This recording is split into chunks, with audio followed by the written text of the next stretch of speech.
The dust over Wagon Spur rose like a prayer on that June afternoon, swirling in golden haze, as Ruby Quinn gripped the amended territorial law with trembling hands. Before we kick off this adventure, don't forget to hit like on the video and let us know in the comments where you're watching from.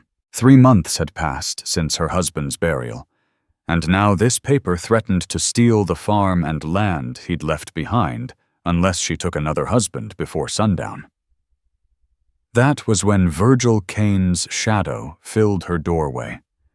His look was a mixture of mock sympathy and hidden triumph as he checked his pocket watch. 6 hours left to find yourself a husband. Mrs. Quinn, he said smoothly, his voice dripping with concern that never reached those cold, calculating eyes. The newly found silver beneath her land had turned her modest inheritance into a battleground, and this amendment was tailored to push widows like her off their property. Ruby steadied her resolve, clutching the deed tighter as she stormed toward the town's only saloon, the place where men gathered each afternoon. Her black mourning dress faded now to charcoal from sun and wear swept the dust from the boardwalk, while whispers followed her bold steps. Inside, the chatter hushed. Familiar faces turned away, except for Amos Tate, who smirked from his corner table. No local would risk crossing Kane's power, not even for a sham marriage. That's when she saw him. A stranger at the bar, trail dust, still clinging to his leather vest. His weathered face unreadable as he nursed a whiskey. Ruby made her choice in that moment, one that would change her life and the fate of Wagon Spur itself. Lifting her chin against the heavy stairs, she walked toward him with steady purpose. The floorboards groaned under her boots, every step echoing too loud in the sudden silence. The stranger looked up, gray eyes sharp with the caution of a man who'd learned to read danger in every flicker. His hand shifted near his holster, not a threat, just ready. "Are you married?" Ruby asked, her voice cutting clean through the smoke and whispers. The question struck the room like a gunshot. The man kept his expression flat as he answered, "No, ma'am." "I'm not." His southern drawl marked him as an outsider, a drifter from far off. His eyes darted to the document in her hands, then back to her with new interest. "My name is Ruby Quinn, and I need a husband before sunset," she said firmly, lowering her voice for only him to hear. $50 now, 50 more once the deed's signed. You'll be free to ride out by morning. One brow ticked up at her offer, a flicker of curiosity, maybe amusement sparking across his rugged face. "Colter Hayes," he said, at last, giving his name, but not his decision. The scrape of a chair broke the tension. Amos Tate rose deliberately, his voice loud enough for the whole saloon. "Mrs. Quinn, perhaps you should reconsider this reckless display given your delicate condition since Mr. McAllister's passing. Rash choices often end in regret." Ruby's spine stiffened as she caught the scent of cologne Virgil Kane had entered his polished tone, wrapping a veiled threat. "The doctor is right, Mrs. Quinn.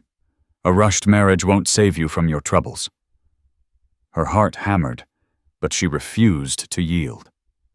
She turned to Colter, her next words exploding from desperation more than reason.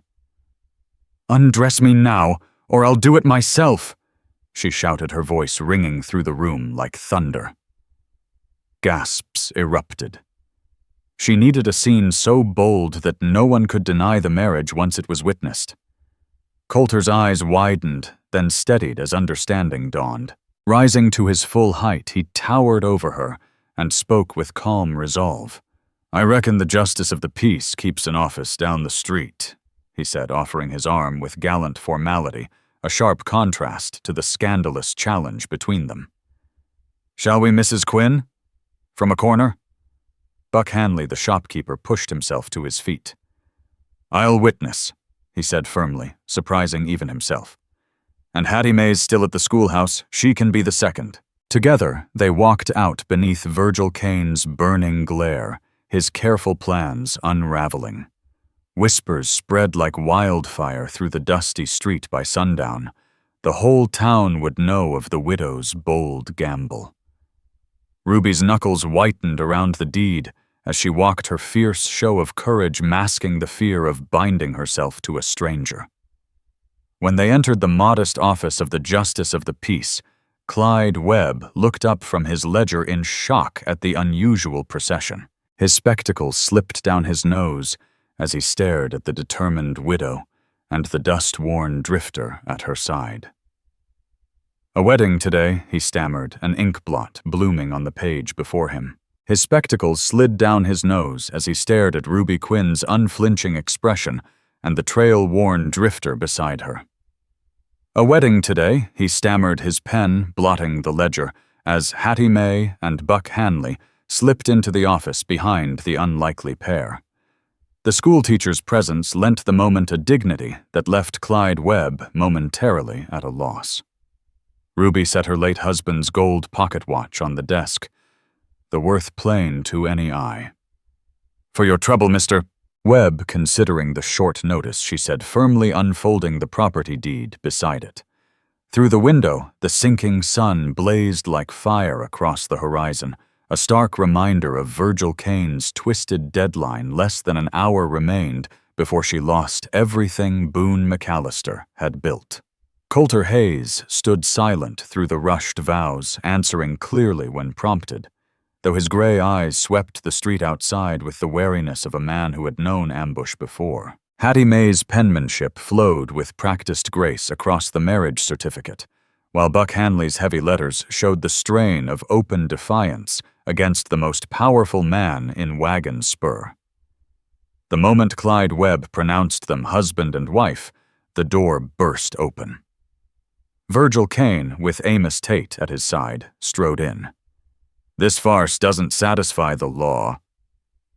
Kane sneered, his cheerless grin fooling no one. Colter's hand slid toward his holster with the ease of long habit, the motion halting both men where they stood. "The certificate is signed and witnessed," he said flatly, his southern drawl cutting through the tension. "The statute demands proof of consummation," Amos Tate added smugly, pulling a paper from his coat. "As county medical authority, I must confirm the marriage before property rights transfer." Buck Hanley's face flushed with outrage. "That ain't in any territorial law I've ever seen," he barked, glancing to Hattie Mae. Her lips pressed thin. Then she spoke with calm certainty. "Witnesses to the vows are required, nothing more. No law mentions medical inspection." Even Clyde Webb grew uneasy, reaching for a dusty law book. Running his finger along the page, he read aloud, "The marriage must be binding and complete before sunset, that is all. Then we'll see it through." "Ruby," declared, gripping Colter's arm and turning to the door. "You're all welcome to witness us depart to my cabin, where we'll meet every word of your law." Their march through town became a procession. Curious onlookers trailed them, while Kane and Tate followed like wolves scenting weakness. The sun bled red across the sky as Ruby and her new husband reached the small cabin that now embodied their contested bond. The door shut behind them with finality, the crowd outside drifting off in disappointed murmurs when no scandal appeared on cue. Inside, Ruby released Colter's arm and lit the oil lamp. "They'll keep watch all night," she said matter-of-factly, drawing the cotton curtains. "Tate will claim we failed unless we hold this ruse till morning." Colter scanned the one-room cabin with a soldier's eye. One door, 2 windows, a narrow bed, a rough table, and just enough space for survival. His saddlebags sat ready by the door. "You mentioned payment," he said quietly, keeping respectful distance, "and maybe an explanation. Why risk this spectacle instead of selling to Kane?" Ruby knelt to a loose board and drew out a small strongbox. She counted $50 in coins and notes, then lifted a small glass vial filled with cloudy water. "This is why," she said.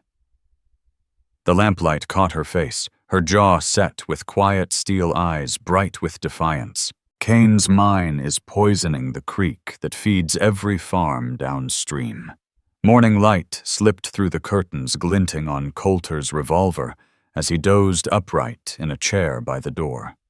Ruby lay on the bed, still-clothed blankets arranged for the illusion.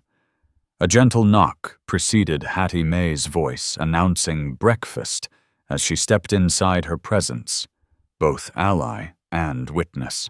She cast a knowing smile at the sight of their separate sleeping places. "Tate's been watching from the mercantile porch," she warned softly, setting down a basket of biscuits. "He's already spreading word he heard no sign of a wedding night." Colter's face betrayed nothing as he accepted coffee from Ruby, though his gaze lingered on her with growing curiosity. "Your creek runs straight through Kane's operation before it reaches your land, doesn't it?" he asked, piecing together her story. Ruby's voice hardened.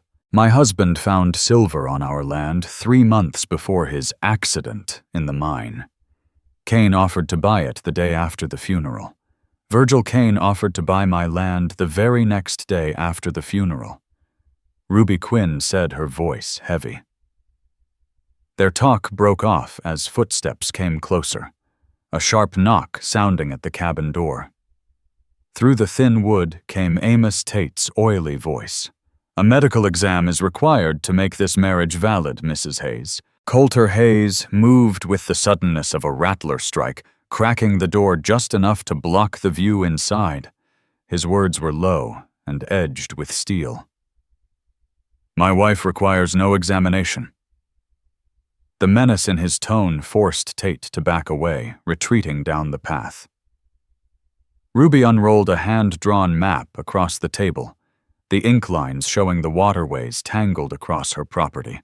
"Kane's refinery dumps its filth here," she explained, tracing the creek's poisoned course. For the first time, Colter leaned in with real interest, studying her sketches like a scout reading enemy ground.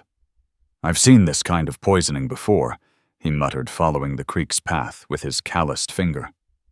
"During the war, we tracked Confederates by which wells they fouled on their way out." Ruby led him down a narrow trail through the pines to the water's edge. The morning sun glared on yellow residue clinging to the rocks, dead fish drifting in stagnant pools where clear water once ran. "It wasn't always like this," she whispered, stooping to bottle a sample.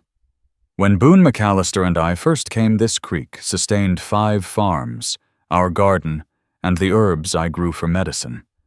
She spoke the name of an ally, Whispering Rose, the native healer, who had shown her which plants could still survive. "He's kept records of deaths, livestock, wildlife, even children with fevers no one could explain." Colter's soldier's eye tracked the water upstream toward Kane's refinery. "Your husband's accident happened after he struck silver, didn't it?" 3 days after Ruby answered, grief flashing across her hard face. "Kane called the land worthless, though Boone himself showed me the silver vein." Their talk ended abruptly when a figure stepped from the trees. An older native man, Whispering Rose, carried a leather satchel filled with vials and sketches. His voice was blunt. "A new husband brings fresh trouble," he said, nodding toward the ridge where one of Kane's men watched through a spyglass. "Or perhaps new strength against old enemies." They followed him to a cave hidden in the brush where he'd fashioned a rough laboratory. Rows of glass vials bore labels of time and place, charting the poisons spreading through the water. Mercury. Arsenic. "Lead," Whispering Rose said gravely. "All poured straight into the headwaters. 27 dead in 2 years' deaths," Amos Tate wrote off as natural causes or bad luck. Ruby set down another piece of evidence, a journal in Boone McAllister's own hand recording silver veins stretching under Kane's mine, and his suspicion the man was tunneling into their land in secret. That afternoon, Hattie Mae arrived at Ruby's cabin carrying borrowed law books from Clyde Webb's office. Her sharp mind had already found multiple violations tied to Kane's schemes. This amendment forcing widows to remarry, Kane drafted it himself, she revealed, tapping the page. And his cousin Roy Mason, head of the council back east, signed it through. Colter's military sense weighed their chances. All this won't matter unless we find authority outside Kane's reach. When's the circuit judge due? 2 weeks. Hattie Mae answered, and for the first time, hope lit the room. Close to midnight came another knock.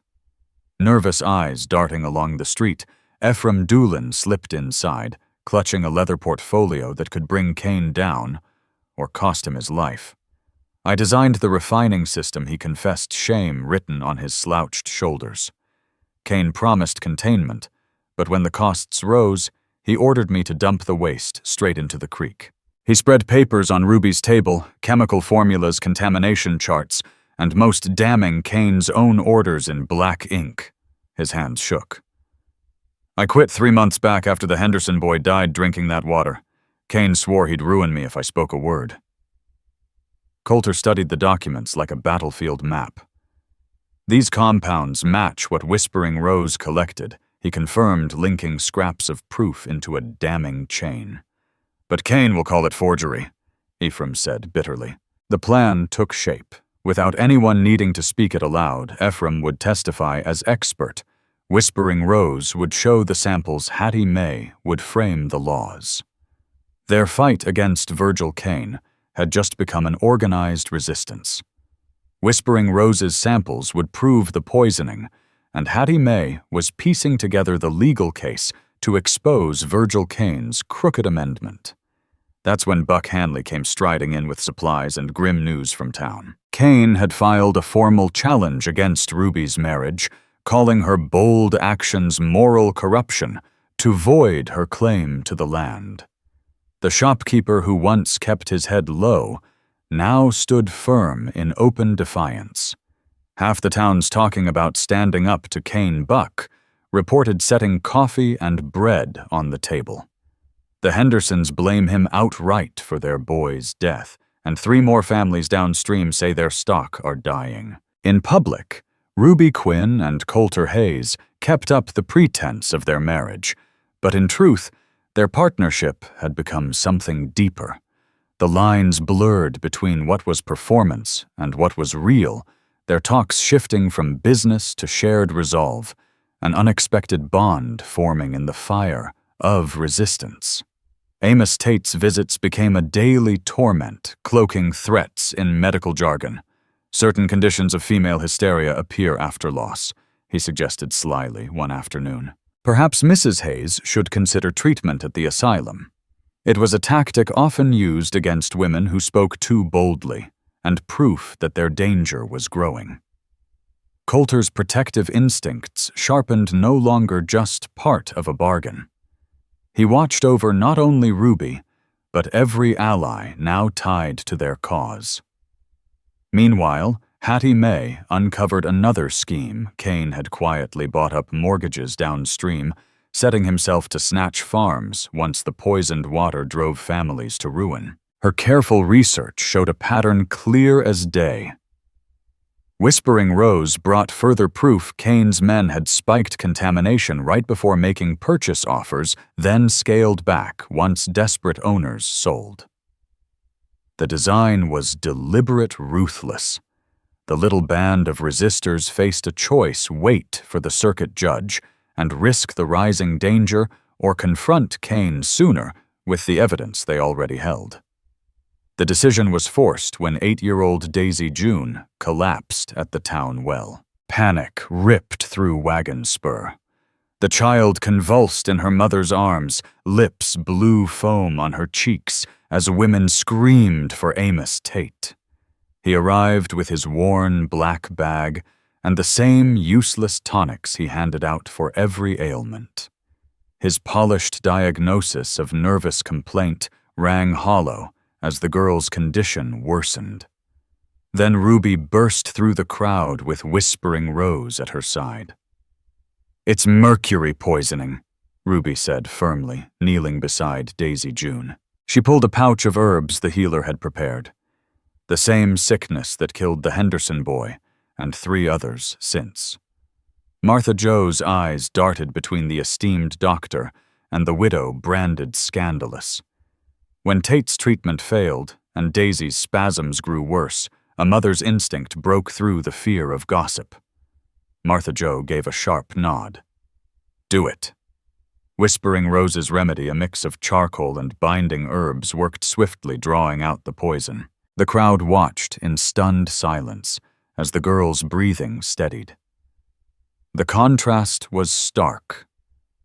Tate's medicine's worthless, Ruby's knowledge saving a child's life. "Where did you learn such cures, Mrs. Hayes?" a voice called. It was Widow Lorna, whose own child had died the winter before.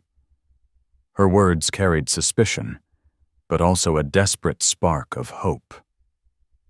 From the creek that feeds our wells, Ruby answered steadily, meeting the eyes of neighbors who once shunned her. From watching which animals drop after drinking the water flowing past Kane's refinery. And then Kane himself appeared at the edge of the square gold watch chain, gleaming against his tailored suit, set apart from the common folk whose children bore the cost of his fortune. His smile faltered at the shifting mood. "Unfortunate," he said with practiced sorrow, "that Mrs. Hayes spreads superstition instead of proper science."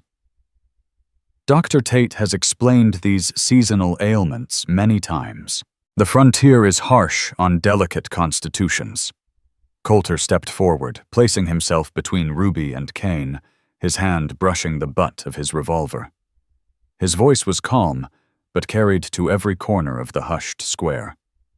"Science speaks through evidence, not authority. And the evidence is in the water." From the crowd stepped Ephraim Doolin, trembling but resolute. "I built the containment systems Kane never installed. I calculated the poison he ordered me to ignore." In that instant, the town split in two. Those tied to Kane's wealth shifted uneasily, while the families who had buried children and cattle drew closer to Ruby Colter and their growing circle of defiance. Buck Hanley broke the heavy silence with plain, decisive words. He announced his store would haul clean water from an upstream spring free of charge until the matter was resolved. The declaration marked his open break from neutrality. Hattie Mae seized the moment with what many had been praying for. "I've sent for the circuit judge," she said. "He'll arrive in 4 days to hear charges of territorial law violations." Her bold announcement turned whispers into official proceedings. By dawn, Wagon Spur felt different. Virgil Kane's men patrolled brazenly, while townsfolk gathered in tight knots, falling silent whenever his riders passed. Invisible battle lines had become visible. When Ruby Quinn and Colter Hayes returned to their cabin, the door hung shattered, the inside ransacked. Ruby's carefully gathered water samples lay in shards across the floor. It was Kane's message, desperation, and warning in equal measure. At dusk, Whispering Rose appeared with grim news. Kane's men had come to his place too, tearing through in search of proof. But the healer had been ready. From his pouch, he produced the very samples Ruby had collected months ago. "They can break what's replaceable," he said softly, "but memory and knowledge endure." Soon after Hattie Mae arrived, breathless hair undone from haste. "They stole the law books," she said, fury cutting through her usual calm. Yet she pulled from her satchel carefully copied pages records of the shady amendments Kane had engineered. Her foresight preserved what mattered most. The silver vein under Ruby's ground was more than wealth. It was freedom in a territory where men like Kane sought to own everything. What began as survival had become a fight for the whole community. That evening, Martha Jo and Silas Boone came with fresh bread, their gratitude plain for Daisy June's recovery. 6 families downstream will testify, Silas vowed. Livestock children all poisoned. Then Ephraim Doolin staggered in torn coat and bruised face bearing proof of Kane's reach. Breath ragged, he confessed. "They're draining the refinery tanks tonight. dumping everything into the creek to wipe away the evidence before the judge arrives. Colter's military instinct took command. "We'll need witnesses and fresh samples," he said, sketching out watch points. "Their aim document the crime without exposing their small group to slaughter." Buck Hanley offered his store's back room as headquarters.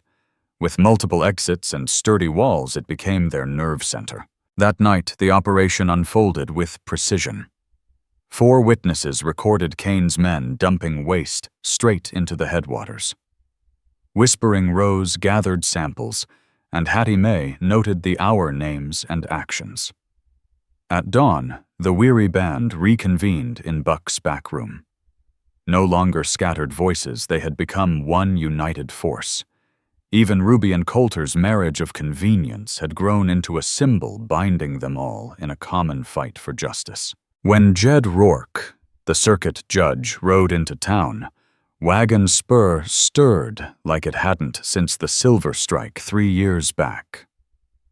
His black robes and stern face carried authority Kane couldn't buy. Kane moved first, filing his complaint. He challenged Ruby's marriage and property rights, sneering at her indecent proposal as proof she was unfit to manage valuable land.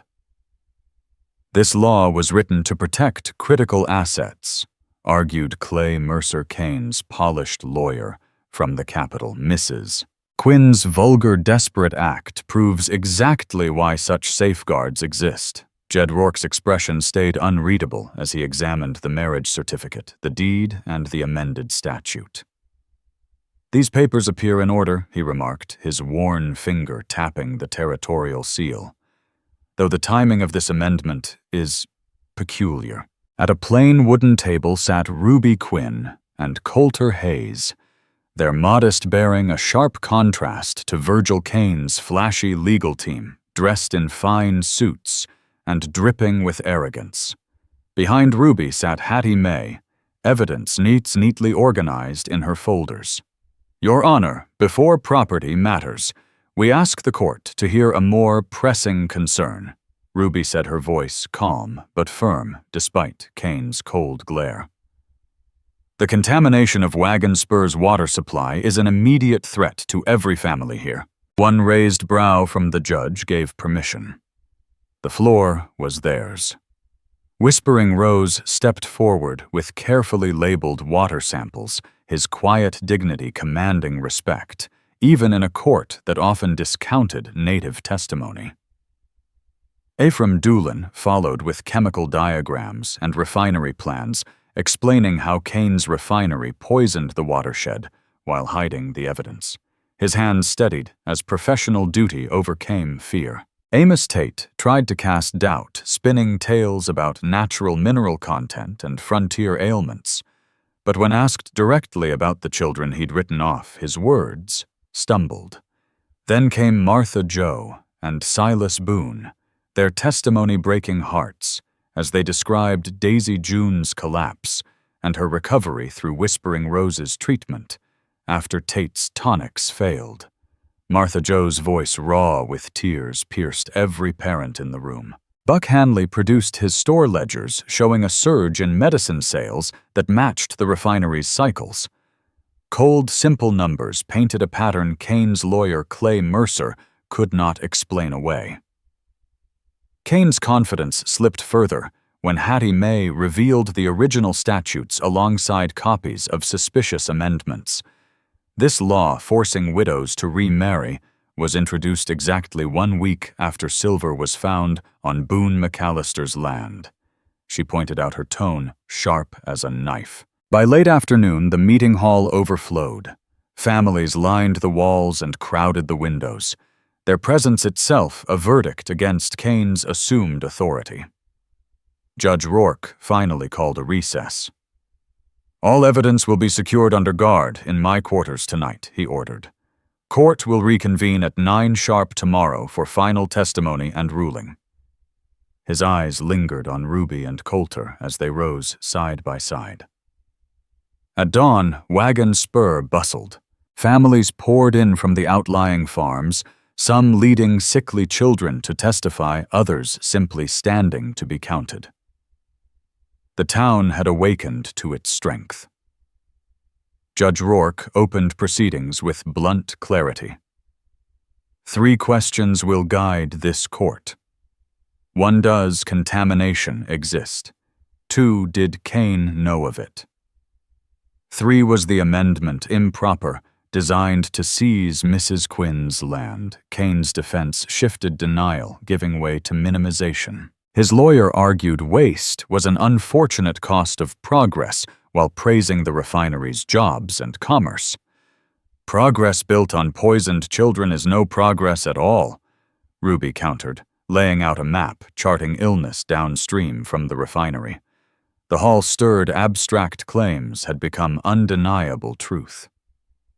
Whispering Rose then stood showing how native plants that had thrived for centuries now withered, some twisted and deformed. His careful mapping of dead zones created a timeline of destruction woven seamlessly with Doolan's science. The law of this territory forbids any dumping that renders water unfit for stock or household use.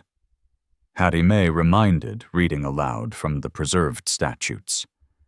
Hattie Mae cited the original statutes, making clear that Virgil Kane's refinery violated the law outright, regardless of his crooked amendment about widow remarriage. Amos Tate's testimony collapsed under cross-examination when presented with death certificates he had signed marking mercury poisoning as natural causes. His evasive answers revealed not ignorance, but complicity. The hall grew hushed when Judge Jed Rourke turned his piercing questions toward Kane, asking about his cousin Roy Mason's hand in pushing the amendment right after silver was struck on Boone McAllister's land. Kane's polished excuses rang hollow against the timeline spread before the court. Is it mere coincidence, Mr. Kane, the judge, pressed, that every farm you've acquired these past years first suffered sickness, failed crops, or dead cattle, each traced to water from your refinery? His voice carried the weight of a man who already knew the answer. Silas Boone then stepped forward with a territorial map, marked with the very properties Kane had bought cheap after families were driven to ruin. The pattern was no accident, it was a scheme. When Colter Hayes took the stand, he did not speak of his marriage to Ruby. Instead, he drew on his soldier's past. During the war, he told the court, "I tracked armies by the poisoned wells they left behind." Kane has waged that same kind of war here, only this time against his own neighbors. Judge Rourke's sharp gaze shifted. "Tell me, Mrs. Quinn, Mr. Hayes, did you marry for convenience or conviction? And what becomes of this union once property rights are secured?" Ruby met his eyes without wavering her strength, born from years of survival. "It began from necessity, Your Honor. But necessity revealed character. Colter could have taken the money and left the next morning." Colter's weathered features softened as he finished her thought. "Some contracts turn into covenants, Judge. I came to Wagon Spur looking for day work and found something worth staying to fight for."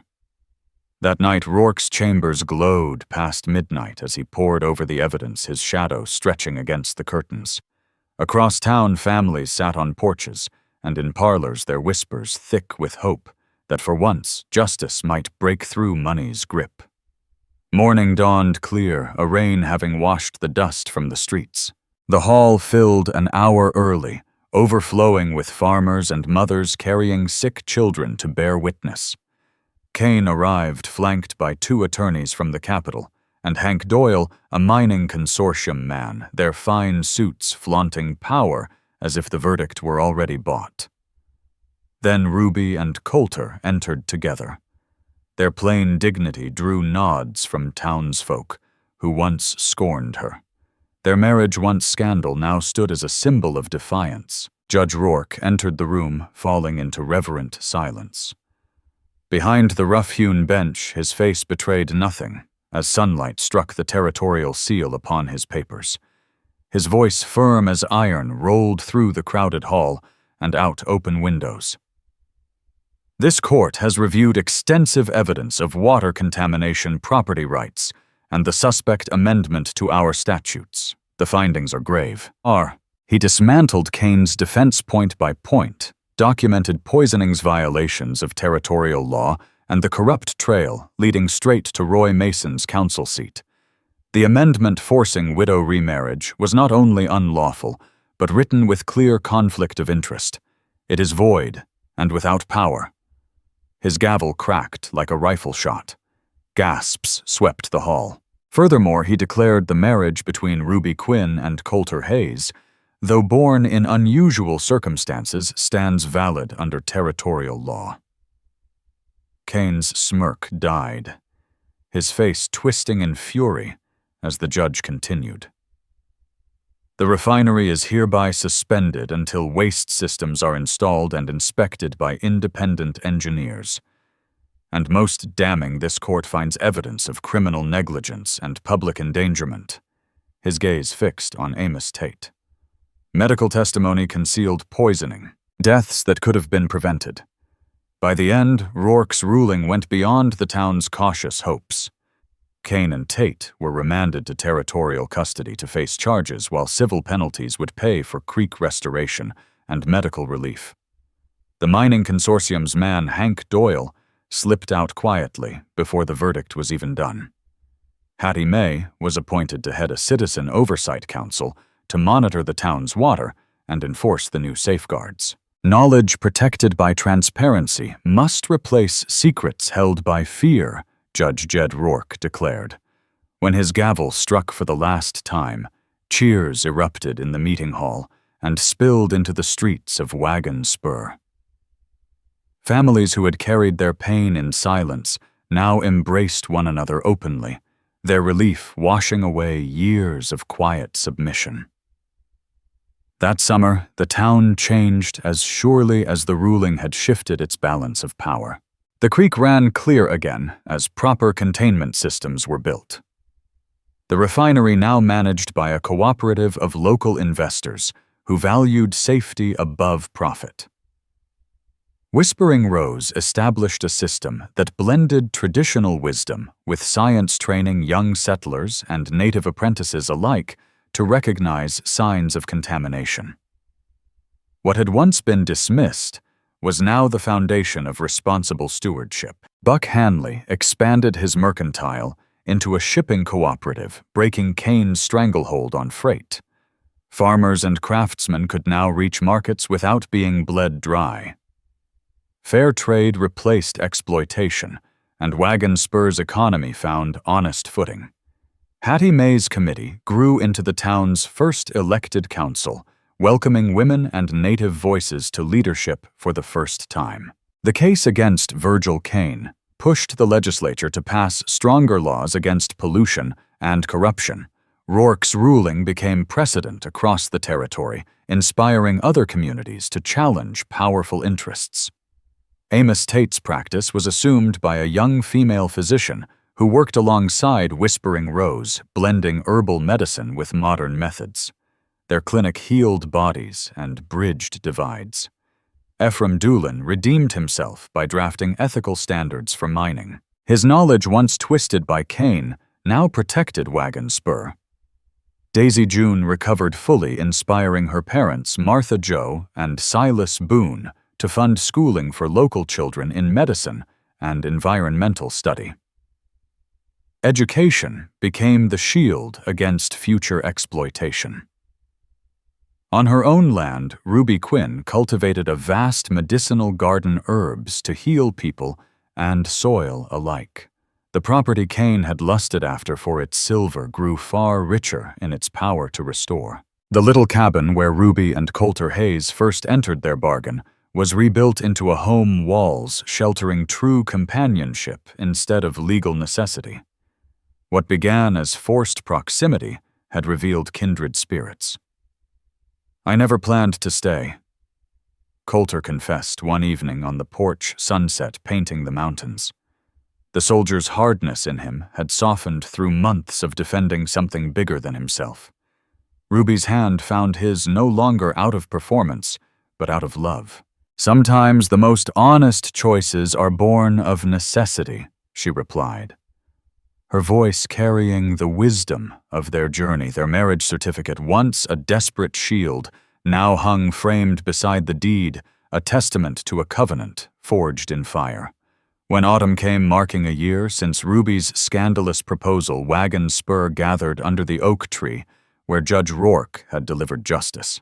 Children splashed in the clear creek while neighbors raised glasses to a town reborn. It was victory not just for Ruby and Colter, but for every ordinary soul who had stood against corruption and fear. If this story has touched your heart, I invite you to stay with us to discover more true tales of the Wild West. Stories that honor resilience, tenderness, and the spirit that God placed in those who blazed the trail. Subscribe, share, leave your thoughts in the comments, and join us once again to journey across this untamed land. Thank you.